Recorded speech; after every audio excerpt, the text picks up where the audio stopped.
Okay, we were told we have an hour to do this. So this particular panel is called The Impact of Caribbean Culture on America.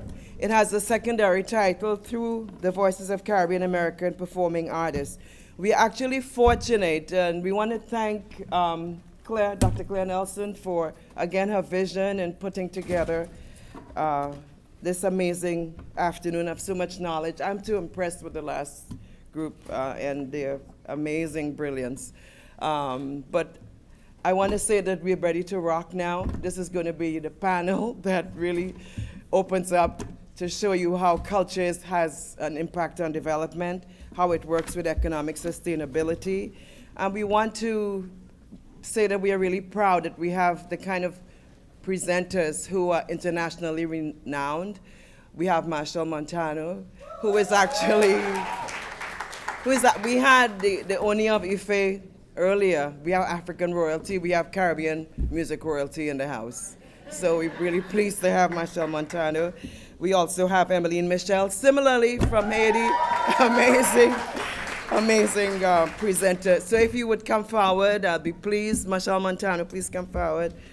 Emmeline Michel, Etienne Charles, amazing performer, composer, professor of music, jazz musician.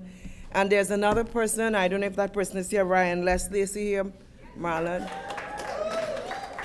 Please have a seat. Yeah. Right. Yes, you can be first. So basically what we want to do is engage our panelists with a few questions. I want to begin though by just telling you a story that links with the fact that you had the Oni of Ife here today. And that is that when I was a grad student, I did my PhD in African literature at the University of Ibadan in Nigeria. So I recognize this royalty is really significant. However, I was traveling between Ghana and Cote d'Ivoire. If any of you have done that by road, you go north and then try to cross the border. I had a Trinidad passport, and I tried to explain who I was. I was with an African American who they recognized because she had an American passport. They looked at my Trinidad passport and said they had no idea what this is. And I spent quite a bit of time trying to explain in my French, bad French, what I was and who I was and where I was coming from. And I explained, and eventually I said, Bob Marley. And they said, ah! They said, yes. So really, music has a way of traveling internationally and giving you access globally. So I think it's such an iconic story that I always love to share it, and I mentioned it in my book, Caribbean Spaces, recently. I'm a professor at Cornell University. I'm honored to be able to interact with this group of speakers this afternoon. But I want to say that I'm just coming back from the Caribbean Studies Association, which was held for the first time in Haiti after 41 years.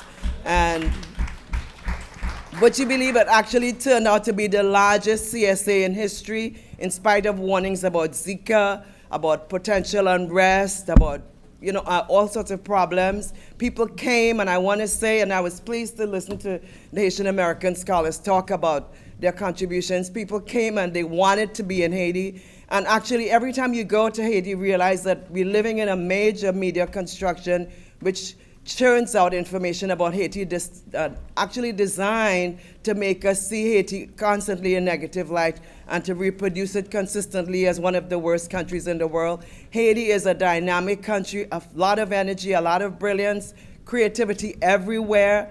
Make sure you put Haiti on your list of places you have to go to. And just one final thing, we took Angela Davis to Haiti for the first time, and she was like royalty in Haiti. And one of the things she said, just as people go to see the slave castles all around the world, you need to go and see the citadel, because that's where Haiti showed that it vanquished the largest army at the time in the world. So make sure the citadel is on your list. You will see the cannons that the Haitians took from the Spanish and from the French, and showed basically that they were able to claim themselves as human beings in the world. So how does culture impact us?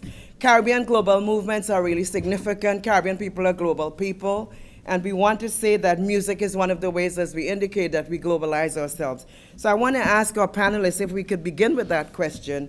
and talk about how you see Caribbean music making these same global movements that our people make around the world, that our art makes around the world, that our food goes around the world, that our hot sauce makes journeys around the world, to the point that Hillary Clinton says she carries hot sauce in her bag. Beyonce did too.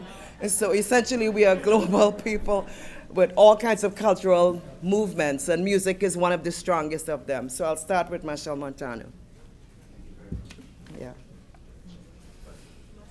It's not on? Check. I'm usually good with microphones. Hi, my name is Machel Montano. I'm a musician, singer, songwriter, producer, entrepreneur, and most recently I'm an actor with my first feature film being released on August the 5th entitled Bazodi. It's about being crazy in love, and meaning that love can make you do crazy things. And the crazy thing that this love in this movie is making us do is cross race relations between Africans and Indians, between the rich and the poor, and between the upper class and the lower class. This is a movie that is going to be presented as a Caribbean influence to the rest of the world. So I'm very proud of that. I just wanted to share a bit about my journey musically, because I started off singing calypso in Trinidad and Tobago back at the age of 7. And at the age of 9, I was able to open for Mighty Sparrow and Lord Kitchener in Madison Square Garden. So I was pushed into the professional world very early. Early in that, I realized that calypso was really loved by the more mature crowd. And I tried to reach out for my younger fans, and they weren't really interested in the music of their nation. They were more in love with R&B and dance hall and, Belle Biv DeVoe, New Edition. And it was a challenge for me, but right there in that challenge, I wanted to understand why, they didn't love their own. And I was forced to pause and decide the rest of my life. Am I going to sing R&B, hip hop, or am I going to try to solve this challenge? And I had to, find out that then my purpose was to take my culture and advance it, to make it acceptable worldwide, to make it trendy, to make it hip, to make it beloved. This has been my journey. I've therefore pushed the envelope to take Caribbean music to the corners of the globe. And yes, and I'm still on that journey, I would say. It's my life. And what I realized was that, we had to try to grow. We had to try to develop. And, I saw a lot of the panels here talking about the impact on America that we have had as Caribbean people. But, I also would like to start about the impact that America has had on us. Because we have been looking up at these superpowers and thinking, hey, sometimes we want this American dream. And the American dream for a musician is the wider audience. It's stardom, it's making it to the Billboard charts, which have all been some of my goals. But for basic families, it's been about getting better education for their kids, leaving their countries and going to New York and Miami and getting, more economic stability and probably, making it as a family. And we have all had our communities developed in Miami, in New York, and we have brought our culture. One of the things we have brought in a big way is Carnival. I'm from Trinidad and Tobago, and we have impacted America with Notting Hill Carnival. I'm saying not America, with Labor Day in New York, Miami Carnival, and this week on Saturday, I'm celebrating Hollywood Carnival. I'm part of the board trying to take Carnival to Hollywood. Well, what are we trying to do? We are trying to bring our Caribbean culture to America. We came across here to make a better life or to make advancements or to grow. I have been living in California for the past 10 years, trying to meet producers like Ryan Leslie and work with them to help develop the Caribbean music. We have had people like Nicki Minaj emerge to be worldwide stars who have Caribbean heritage and grew up as Americans when their parents moved here for a better life. We now have people like Rihanna topping the Billboard charts coming out of Barbados, and it's impacting American culture. My point is, we have impacted American culture by them taking on our slangs, loving our foods, loving our styles. But the gentleman here asked about, how does it go back to the islands and help them develop? How have we helped develop the music industry of Trinidad and Tobago or Jamaica or Haiti? And how do we get these people to, become not only dreamers of being an American star, but people who can help develop the music industry and diversify the economies in the Caribbean islands? So I've been a pioneer of that. I've been trying to help the carnivals sustain themselves but grow. I've been also trying to let this be understood that through music, we can move people and move people to have a purposeful life. I believe very much in my movement called Monk. It's a movement of new knowledge, and I believe through music I can help get people to know each other better. I think one lady stood up here and said we are all human beings, We have been forced to think of ourselves as Haitians, Bajans, Trinese, Guyanese, when really and truly, we sit here in this room and my favorite dish is pilau, which is chicken, rice, and peas. In Jamaica, they have rice and peas and jerk chicken. With red beans. In Cuba or Dominican Republic, it's called arroz con pollo. In Guyana, it's cook up. And I use this because I sit down and say if we were to sit at a table, we could all boast of the unique difference and specialty of our own dish, and we could back it. Every time somebody stand up here and say they're from Jamaica, the Jamaicans go, yeah! We always taught to defend what we know. And therefore, as the young lady was saying, Nancy was saying, you walk in the room and they don't really know you, I think through this movement of new knowledge, it's not new knowledge, it's the knowledge of oneness, the knowledge of unity. I advocate for Carnival because it is an inclusive festival. It brings people together. It teaches them how to meet people, share with people, and love people through the music. Soca music is very much like that, embracing, loving, accepting. Thank you. Thank you so much. If you would pass the mic. He has the mic. Go ahead. Yeah. Wow. Yeah. You need to sit on the other end. You need to be the last person to answer every question. Good afternoon, everyone. Everybody feeling all right? Yes. I know it's been a long day. Feel free to get up and stretch if you have to. Trust me.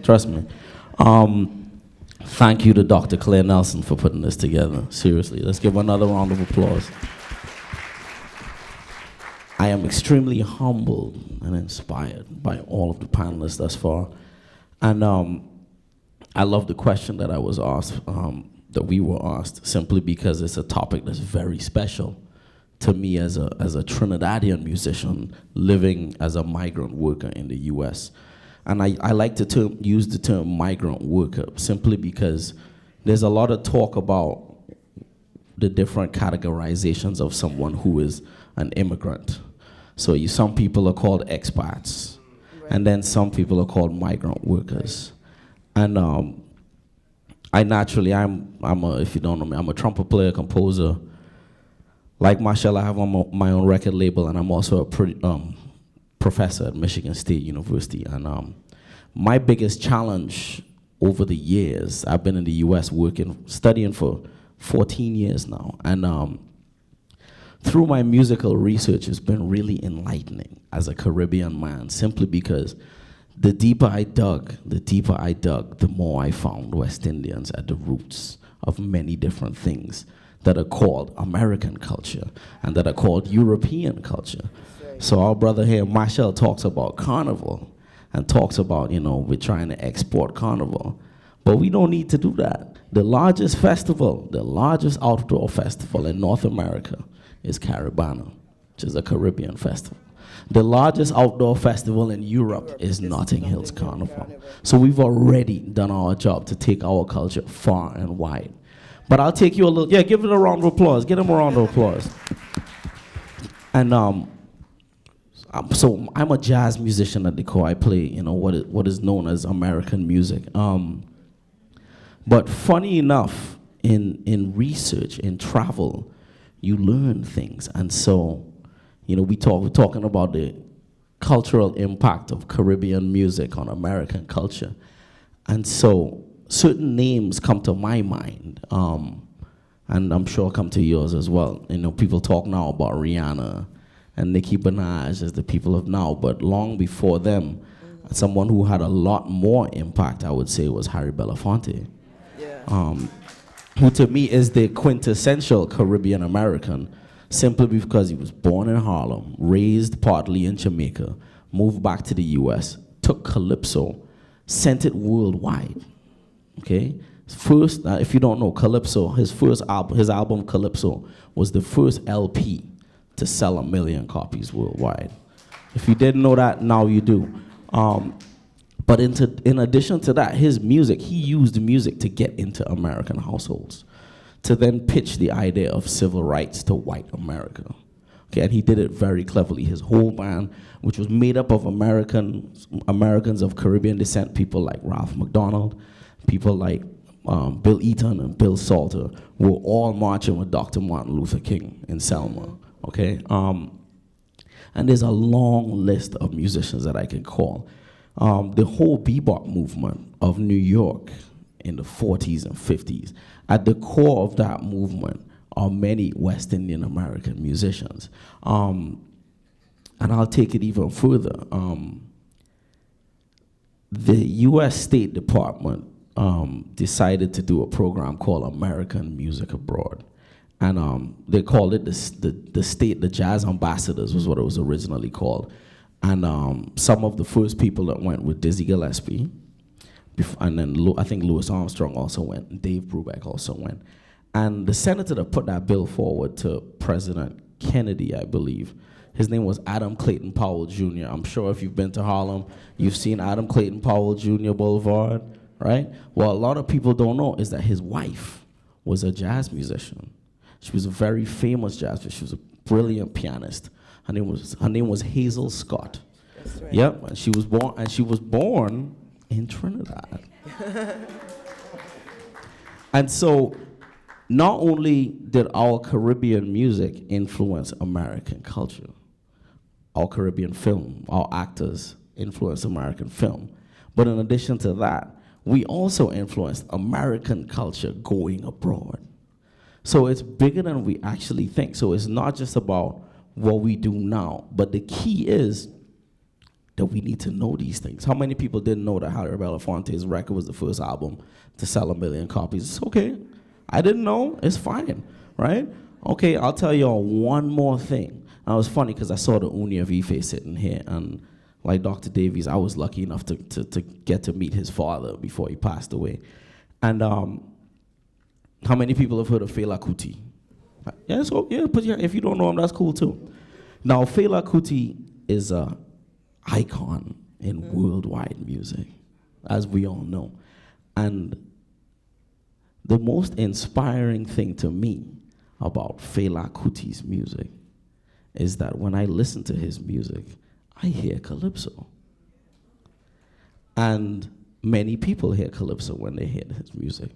And from hearing that, I decided, okay, let me do a little research. Comes to find out that Fela Kuti, when he left Nigeria, he went to England to study at Trinity College of Music, and he went to study classical music. He didn't really know that much about African music.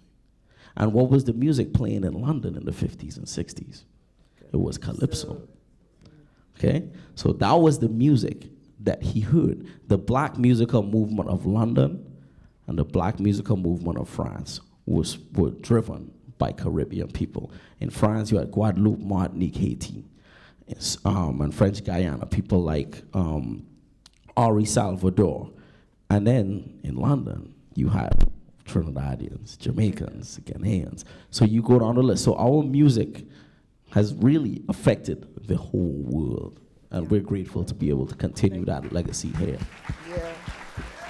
Right. So thank you. Can you At the end, Robert mentioned the actor. He had a Calypso album. But don't let me get started on that. Yeah, we'll get there. We'll get there. Yeah, we can add Maya Angelou to that list. Yeah, Maya Angelou. Get Calypso. Okay, let's try to get all our speakers there. So if we can go next to Ryan. And if you would take the same question, but from your own point of view, of course. Yeah. So my name is Ryan Leslie. My grandparents and my parents are both lifetime volunteers, if you will, in the service of others in the Salvation Army. My grandfather is from Holland. My grandmother is from China on my mother's side. And they met on missionary service in Guyana, where my mother was conceived. And yeah, I love Guyana. It's an amazing story. And my father was a jazz musician, actually, born in Barbados, but was raised in Trinidad. And he came to the United States to find his American dream. He thought his American dream was that he was going to be a jazz musician in the clubs in Washington, D.C., right here. And my mother, coming from the Salvation Army, which is a religious organization, wanted to follow my father, went to Trevecca Nazarene College in Nashville, but she would come visit my father here in D.C. while he was playing at the clubs, but being very religious. She always told him, like, look, you know, we got to wait till we get married before we consummate our love, right?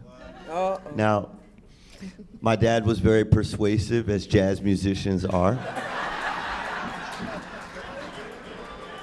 And the first time that they consummated their love, I was conceived right here in Washington, D.C. Yeah, I was the consummation of their love, right?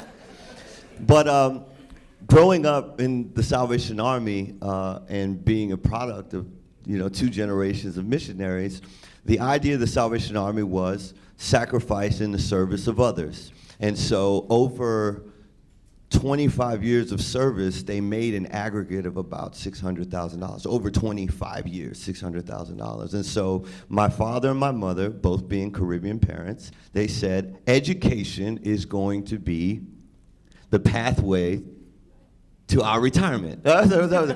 Most people think I would say the pathway to the American dream. They say the pathway to our retirement is our 2 children getting into the best schools possible and taking care of us when we get old, right? So very, very early on, now the Salvation Army is actually organized like the military. So I'll condense my story, but I only went to high school for 3 years because my dad was pushing me through high school. I went to high school for 3 years. In those 3 years, 4 different high schools. I was a junior by 14, and when I was going to my senior year in Sacramento, California, the guidance counselor said, well, we don't have any classes for your son. You told your son to take all the advanced classes. He has to go to community college to finish his high school credits. And my dad said, college? That's amazing. That's what I've been preparing him for his whole life. And so at 14 years old, I applied to the 7-year medical program at UC Riverside, Davis, Irvine, Berkeley. And my dad said, why should we stop there? Harvard, Stanford, and Yale. And, you know, it was an interesting conversation because you imagine my father sitting, you know, right here where Etienne is sitting. And he said, well, Ryan, what is it that you really want to do with your life? And I thought to myself, what is the answer that he's looking for? Because otherwise, I'll be sitting here for a long time. So I looked him in his eyes. I said, Dad, I would like to be a neurosurgeon. And he said, son, I trained you well. And we applied to those schools. And I didn't get into Yale because they thought I was too young. They said, you know, at 14, you're not, you know, socially developed enough to, you know, live on your own in college. But at 15, I matriculated to Harvard and promptly, now they should have known because that's all we, you know, we listened to Caribbean music all the time, right? And promptly in my freshman year of Harvard, I called my father, said, look, I changed my mind. I want to be a musician. He said, no. We did everything right. What happened, Ryan? What happened? Fela did the same. Yeah. But Listen, the teachings. Now, people say, Ryan, how did you score so well on your SATs to get into Harvard so young? And it's because my father said, look, if you want to be great at something, you don't have money, you can teach yourself, put in the work, and do what you love to do, because when you do what you love to do, then putting in the work isn't really work, it's a passion, right? And so in my first year of Harvard, watching all the other kids who were in the pre-med program, I realized that what I loved the most and what I wanted to do the most was music, and so that's what I threw myself into learning how to do. I couldn't afford, like my friend who didn't have the money to get the equipment. I couldn't afford the computer equipment or the production equipment, but I listened. I couldn't afford to go to classes, but I listened. And in 2003, all of the work that I did while I was in school in music finally led to this moment where my CD that I had put together, a little CD, and back then it cost money to burn a CD, but my CD that I put together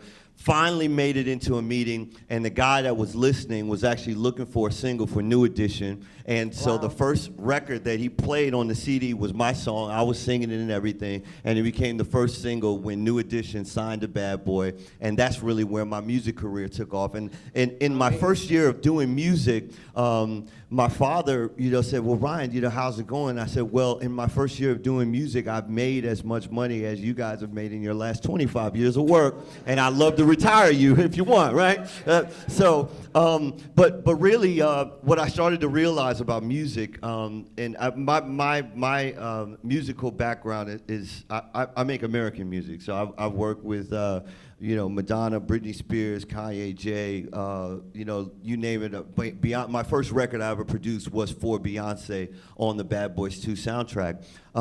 But really, for me, I think coming up as a young Caribbean American, I didn't realize how incredible the training, how incredible the standards of excellence. The reason why my father wanted me to go to Harvard was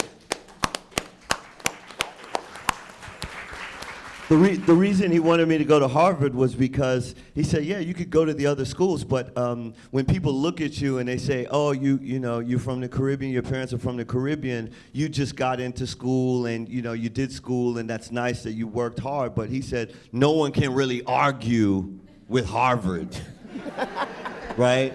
No one can argue with the standards of excellence that are required of every matriculating student. And so I've always been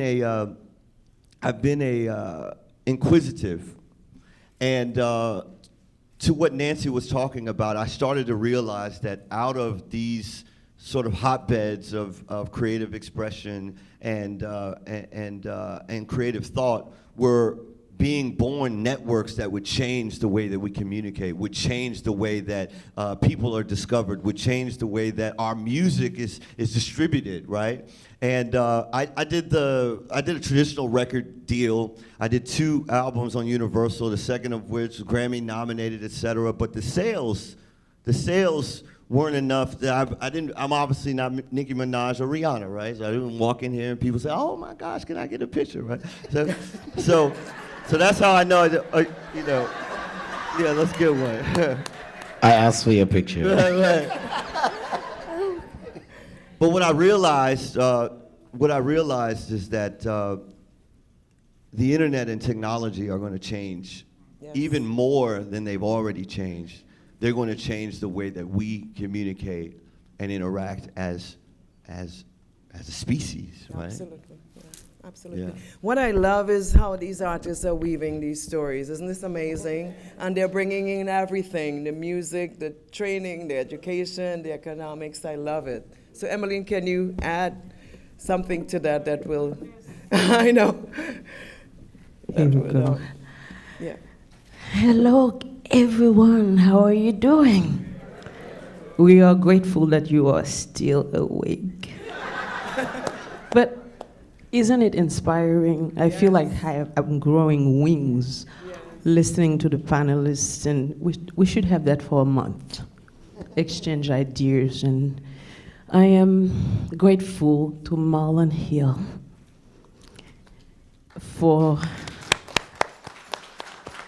My story, I'm gonna make it very short. I was in Panama, and they were interviewing me for at the end of a big show called Africa in America. And they asked me, so what are you looking forward to? And I said, like, I'm looking forward to not see anything that goes on a wheel, whether it's a baby stroller. I want to sleep in my own bed because I just finished 20 cities touring with Jamaica and Brazil in 2 months.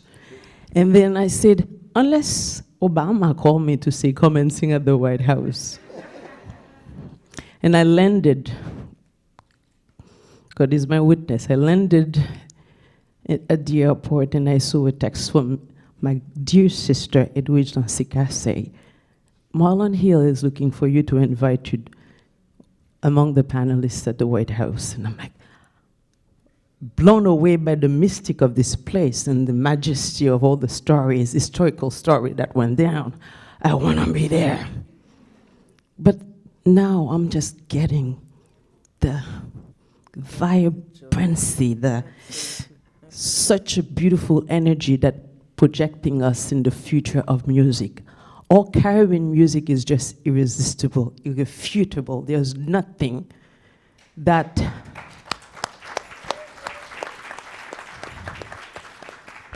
I grew up, I opened the TV and saw Celia Cruz, larger than life, 20,000 people, Madison Square Garden. And I'm like, this woman is just transcending the languages. And for me, this is the power of music, allowing us to be under one umbrella and do a work that is beyond ourselves. Beyond, not only we are teachers, but we have a mic to connect and to get closer to each other. And what I'm getting this afternoon is like music matters, or music is powerful, and I'm just grateful to be among all of you tonight. Wonderful, wonderful, wonderful.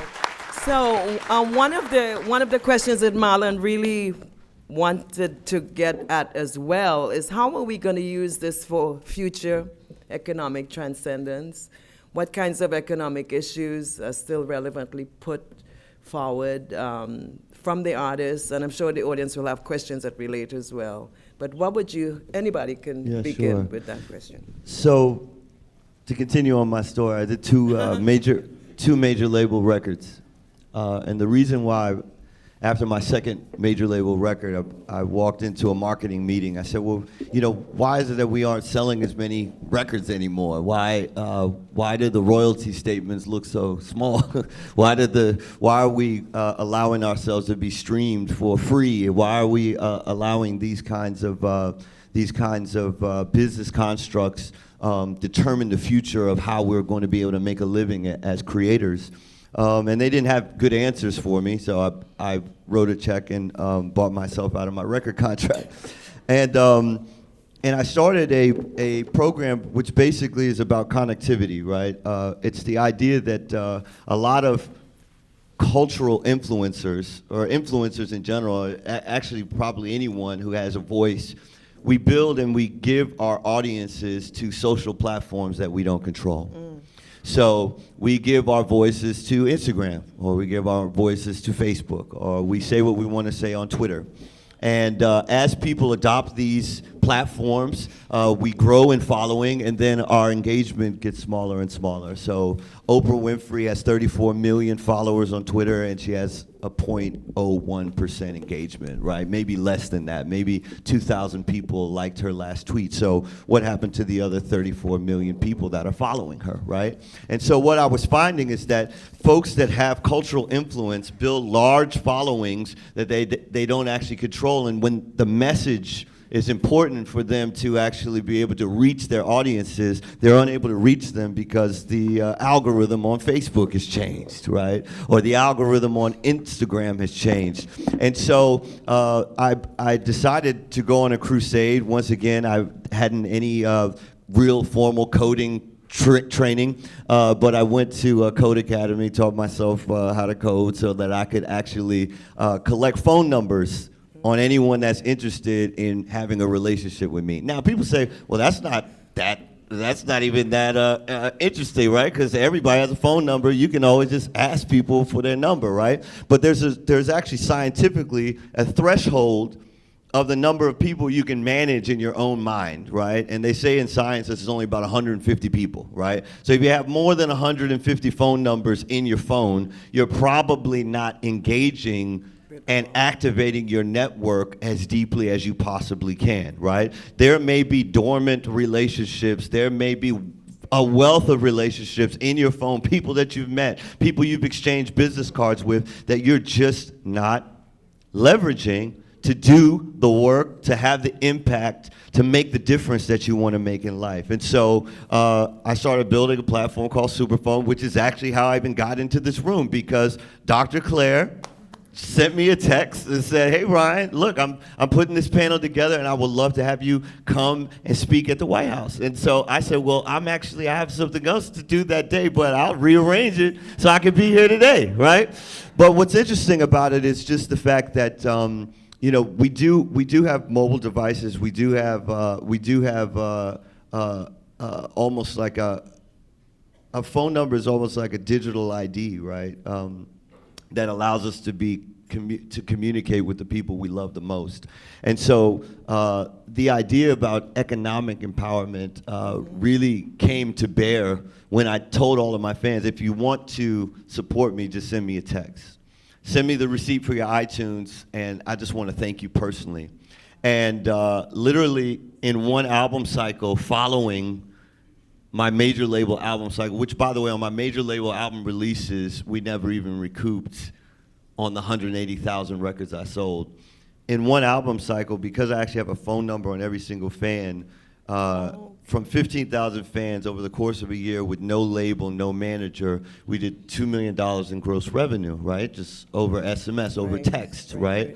And so the power of a relationship, the power of a conversation, contact is only as powerful as the conversation you're having with the contact, right? And so the idea that technology can actually enhance the human capability of maintaining just 150 relationships to now, I think right now I'm managing 53,000 conversations on text, right, on a platform that I own. I believe that that is the start of how we can start to change the economic model for music and how the economic model for influencers can actually correlate better with the audiences that influencers have. Why is it that the most followed celebrities or the most followed influencers in the world are not the most economically empowered? Right. Now, in some cases, that may not be a good idea. Right? You know, working with Verizon, we saw somebody just throw somebody off the stage, right? And he lost his contract with Verizon, right? So maybe this is not the kind of empowerment that is meant for everyone, but for folks like the folks that I hear sitting here on this panel, to be able to have that kind of influence, I believe, is how we can actually empower and begin to retool the actual economic makeup for an industry that is so influential. Absolutely. I would love Marshall to take this question too for two reasons. One, recently I know Calypsonian Stalin was very ill and they had to do fundraisers to help him with his health care. And I'm wondering, has it changed much, you would say, from your generation? I know you get tagged as being the money man.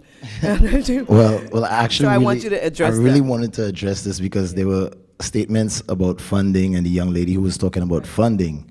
And every time we talk about funding, the room gets really excited because people need money. And I think, you know, I have learned over the years that it's not about your resources, but it's about your resourcefulness. Because I was born very poor. And I had a passion to become better. I wanted my music to reach the corners of the globe. And I thought, how am I going to do this? You know, I looked at the new editions. I looked at the Sparrows. You know, we had the future.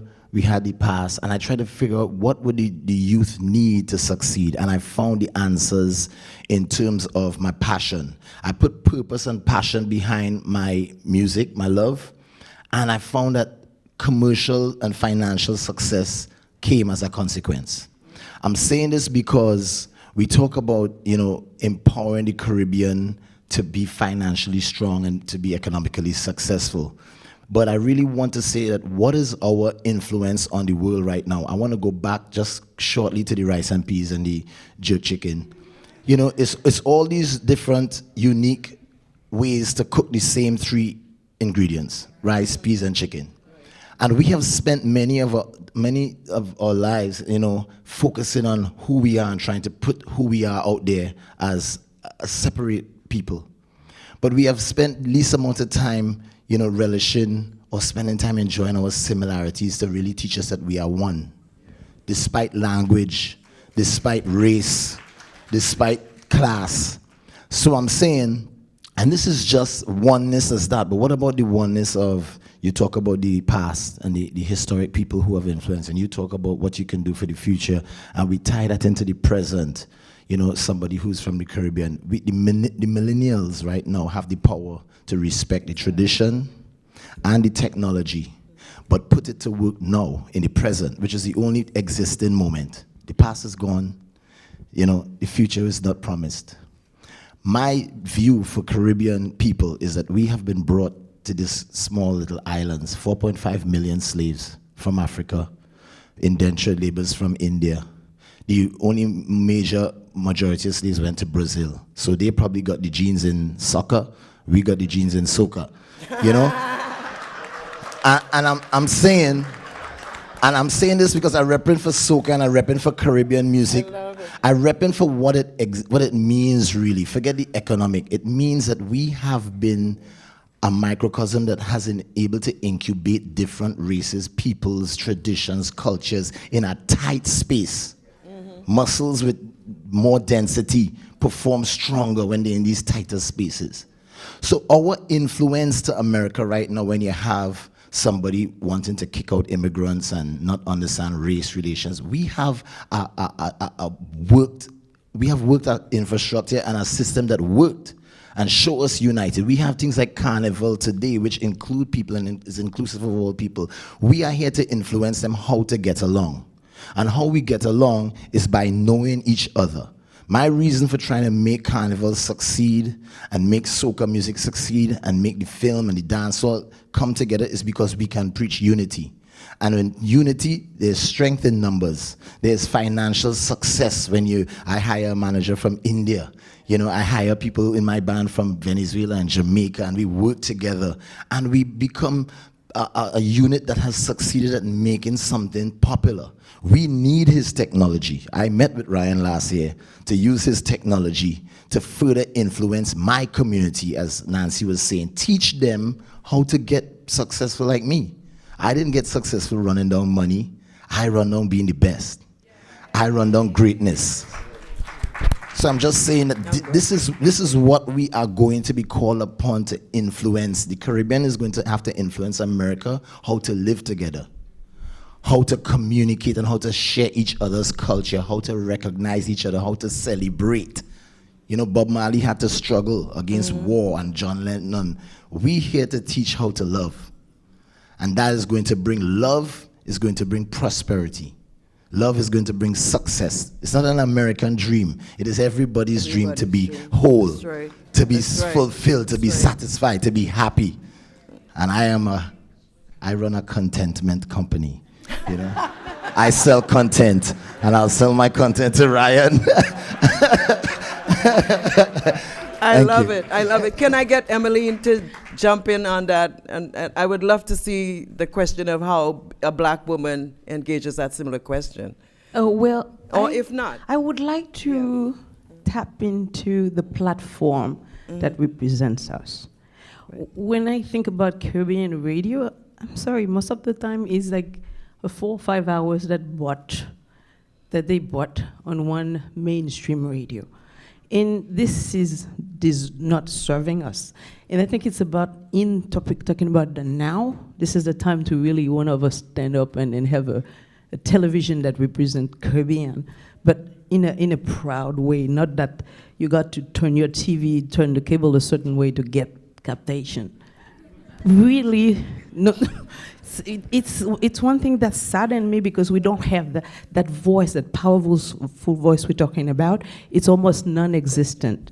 And at the same time, when we on stage, we exude this strength, this richness in our culture that is just irresistible. So if we can have that on TV, we can have that on our radio, and make that coalition of contentment, I love it. That's really collaborate and expose our culture.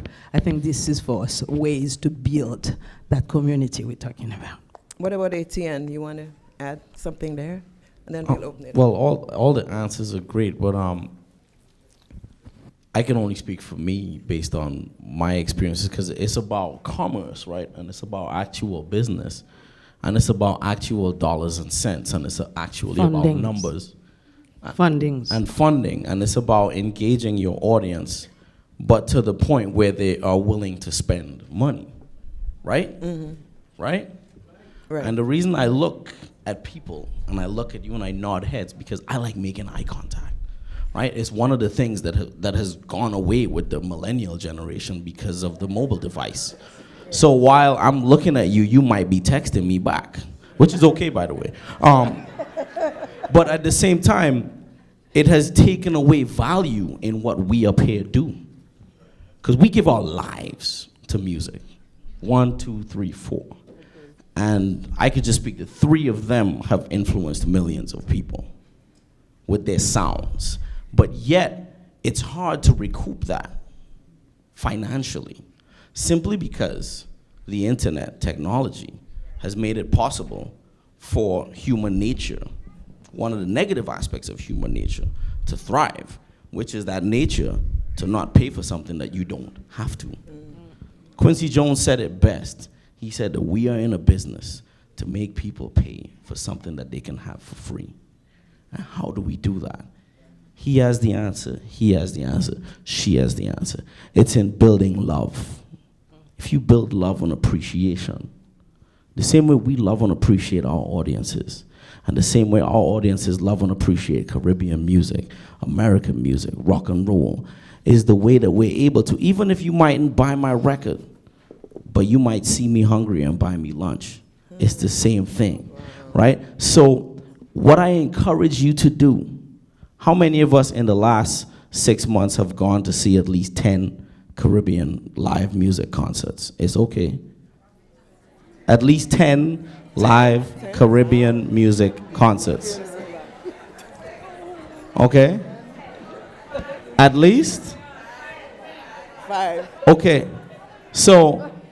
Okay, and how many of y'all have taken your children, if you have children, to see at least 10 live, children or grandchildren, to see live Caribbean music concerts?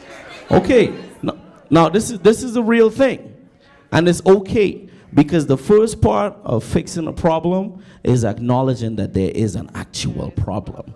And the actual problem at hand right now is that we don't support us. Wow. And I mean, I'm a musician. I'm born to tell the truth. And the reason I can say that is because we work with presenters. And when we tell the presenters we're a Caribbean artist, the first thing they go to are their statistics, because the truth is in numbers. And they look at the layout of their neighborhood, and they look at the Caribbean market, and they say, oh, well, they don't buy tickets till the day of the show. So they may or may not come, because rain might fall. Or because they might listen. I'm just telling. And as a result, it loses out on him getting a show at a big outdoor event in an amusement park. And it loses out on Emmeline getting a booked as opposed to an American artist. And it loses out on Ryan getting booked. So it really is one movement. I always tell people, there's no difference between the band and the audience. Machel said unity is one. It's all we. We make the music happen, right? It's the same way he made a movie about Bazodi. We all made that movie, and we will only make that movie really happen by going and seeing it and buying a ticket, right? Wow. So we need to make sure that we support each other in everything, and if we do that, then we won't have the problem about commerce. I just want to add to what he's saying for Caribbean people. I think it is important for us now that we have people like Ryan Leslie, who has knowledge and who has success, but he also has Caribbean roots. You know, I look at people like Rihanna making it, and I mention Rihanna because she's making it, but she's making it singing, U.S. music. Same for Nicki Minaj, and sometimes where I was back at 11 years old, I was forced to make the decision, should I sing Belle Biv DeVoe? Should I sing New Edition, or should I stick singing Calypso? And I went on Star Search in 1987, and I lost a little white girl singing pop. And I had the choice to work with Ralph McDonald to sing just the two of us or Too Young to Soca. And I chose to sing Too Young to Soca, and I came last. The point is, I still arrived at success, and I'm still trying to find success. But I'm saying it is important for the millennials who have Caribbean roots to reach back to the Caribbean people and help them build their industries. Help us change the sound of soca so it can reach more people. My goal is to make music expressing the highest expression of who I am and take it to the corners of the globe. Take it to the corners of the globe means get paid. But not just get paid. It means share love with people, but get paid for doing that. Survive by doing it. So I think it's important for us to build Caribbean industries so that we don't have to sign to Atlantic Records. And as Ryan is saying, we don't have to sign to a record company anymore. We could engage with him. We could put the music in the phone. We could use Google's, coding and platforms to spread the music. And then, as he is saying, we can go out there and support it and have a bigger voice and a bigger influence financially, economically for the world. Knowledge. Okay. I just have one point. One point on commerce, and I have one point on the basically the economic viability of Caribbean culture and Caribbean. How many people know Bob Marley? It's okay. How many people know Harry Belafonte? Right? How many people know Rihanna? How many people know Nicki Minaj? Okay, these are how many people know Kassav. Right? Yeah, big up. Now, these are all Caribbean artists that have made billions of dollars for European and American record labels and not for Caribbean countries. I'll say that again. For European and American record labels have attained the lion's share of the revenue of their culture. It is something very serious to think about as Caribbean people moving forward into the next So subject. we want to get you to have some questions. I know at least two on each side. Your hand has been up for a while, so you want to go ahead. My name is Dwayne Summers. I'm Anita Antoinette's manager. I've been in the business for about 20-something years. I was Sean Paul's production manager and engineer. And as a manager for a young, upcoming artist, I've seen, the top. I've been there from the beginning. Now, can you explain, coming from all of you up there, I've seen where Sean started out, nobody really liked him. It's exactly what you guys are talking about. He never got any support in Jamaica. The minute he signed with Atlantic Records, however, everybody in Jamaica's like, why Sean Paul? We have other artists, why? They never liked him until the rest of the world accepted him. The same with Bob Marley. Same with Maxi Priest. The list goes on and on and on. And the reason I bring it up is because as a contestant of The Voice, I noticed she didn't get any support from Jamaica either. There were bloggers that were saying, hey, is she even Jamaican? She speaks with an American accent. When she's actually Jamaican. She was born, she grew up here, she just moved here, she's a Caribbean American. But with, artists, the music industry does not get support from the Caribbean. It always has to go overseas first, and then the Caribbean comes back. Do you have any? So your question is, how can we change that? Do you have any insight on how we can change it or make a move forward? I know the technology is changing. Like you said, we don't need record labels anymore. Just some sort of insight would help. Okay, we'll take one more on the other side first. Yes, go ahead, sir. Similar question I was just going to ask, with the winds being changed to where you don't need record labels anymore, the technology that exists now, it is said if you can get ahead of the trend before it really hits, you're the ones that's going to make the lion's share from it. What kind of information do we need to capitalize on and to utilize these new platforms that are there's the cloud. If the technology can be utilized for artists, I'm a gospel musician as well as a pastor, and you know we have quite a need for exposure. But what do we need to do? Take advantage of the technology that exists, which is going to be the new wave of the future, which is the wave of the future. Okay. Can you engage? Yeah. Go Yeah, so I believe I could likely speak to both of these questions. Like my compadre was just talking about, at the end of the day, it comes down to real numbers, you know? So it comes down to real numbers. And so what most people are finding is that social numbers are not real numbers, right? You can buy a bunch of Instagram followers. You can buy a bunch of Facebook followers. You could buy likes. You could buy it. And so I can speak to my platform. My platform, I can't actually turn off the number of people who are calling me about this system because the numbers are real. And they're not huge numbers. They're not millions of people.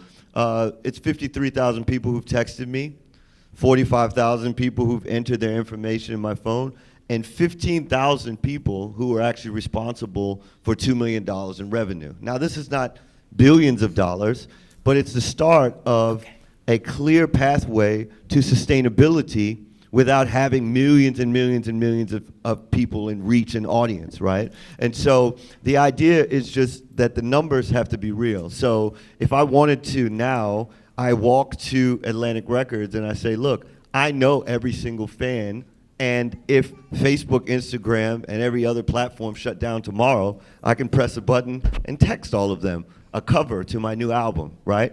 And with the direct communication, what's happening is, if I ask my friend right now, I say, hey, can I borrow $10? There's about a 50% conversion rate, which is happening because the message is direct. It's not one-to-many. It's not me tweeting, hey, I have an album. It's me saying, hey, I have an album. Do you want to buy it?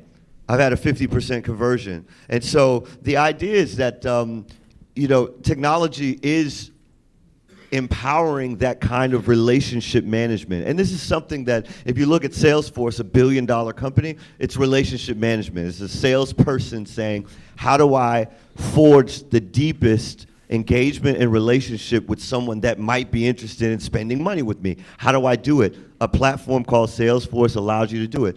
We've basically, to Nancy's point, that platform wasn't built so that people who aren't technologically sophisticated can sit down behind a computer and know how to leverage that platform. And so I took it as my responsibility to sit behind a computer and say, for someone that wouldn't understand how to use Salesforce and I know how to use WhatsApp, how can I actually leverage that kind of knowledge, which is inherent in almost every millennial who knows how to text? How can I leverage that to actually put the real numbers on the board that will actually attract the kind of investment and support, whether it's from large labels or whether it's from individual fans? So a simple case in point, we put an artist on this platform.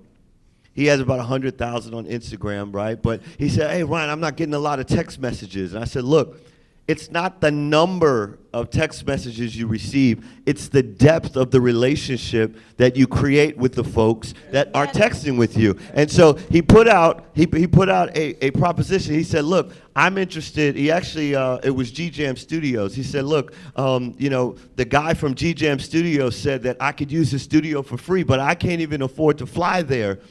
And he texted it out, and someone swiped their credit card and gave him $2,500 to go and record his record, right? And so this is really what technology can empower people to do, because if you had to actually manage all the, I have 550,000 followers on Twitter. If I had to manage individually a conversation with each one of them, it's humanly impossible, right? But technology can empower it.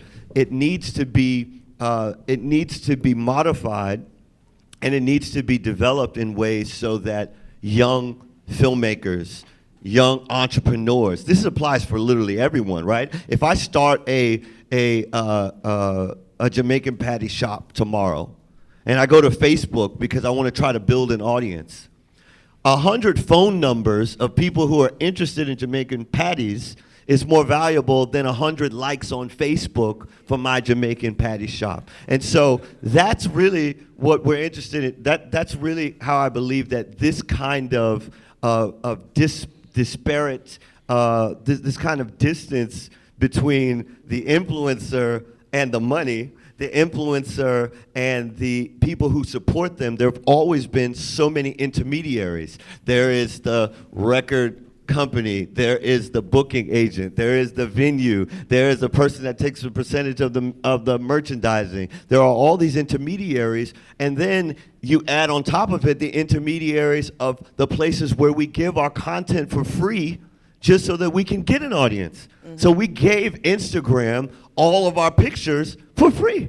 We gave YouTube, we spent money making videos, gave all of those videos to YouTube for free.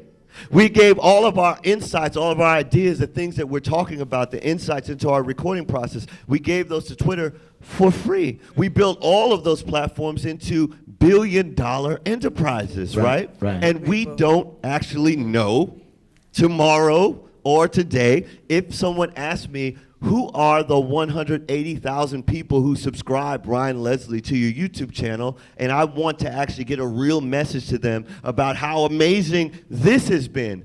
I might put a video on YouTube, I might get 50,000 views, but I don't know my audience. Okay. And that's because the technology hasn't been built and developed for us who are not native coders to be able to leverage it. And so that's really what I believe. And you know, we met last year. You it looks like you ready to follow up. He's ready. I just wanted to help with this answer because I get this question a lot from people. You know, young artists look at us and they ask us, you know, how did you make it? How could we make it? And that sense of making it, again, I bring it back to the American dream because are we here sitting to figure out how is the Caribbean going to make it? How are we going to make the American dream? How are we going to become successful? How are we going to become economically empowered? How are you going to become famous? You know, each person's story is going to be unique and different. You're going to make it how you decide to make it. So I'm grateful for Dr. Nelson and everybody here hosting this because now we can hear people and meet people who can assist if you know, be proactive about it and make it. Sean Paul made it because Shaggy made it. Shaggy was a little more crossover and then they accepted Sean. And then Elephant Man made it because Sean made it. And they started to accept the culture in a more raw fashion. My point is, come back to Ryan, ultimately, they will love you when you make it in a record company and you're famous. People will follow, followers will follow, big superstars. But are they really making it financially? Do you know if they're making it for the rest of their lives? You know, I've been fortunate that I've been signed 3 times to record companies and I tried to make it to the Billboard charts and I didn't. But every single time I went back home and I made a difference to the Caribbean people, to the artists following me. I made them successful. You're only as successful as the people you can make successful. Yes. And the point about this is our success, our making it, will depend on how much we can fulfill ourselves as a people, as each nation. How can we help the world? How can we influence America, but not just America? America influences the world through TV, radio, movies. We have to help influence the world as Caribbean people, but we have to make it. And we will make it by striving to be great. This is the best way to end this discussion. I know there are more questions, but there's a reception upstairs. But I love this has been the most, I'm telling you, I teach at a university in Ivy League, but this is the most enlightening discussion I've had in I don't know how long. And I thank you all for being such brilliant presenters. So Stephanie, can you announce about the reception, please?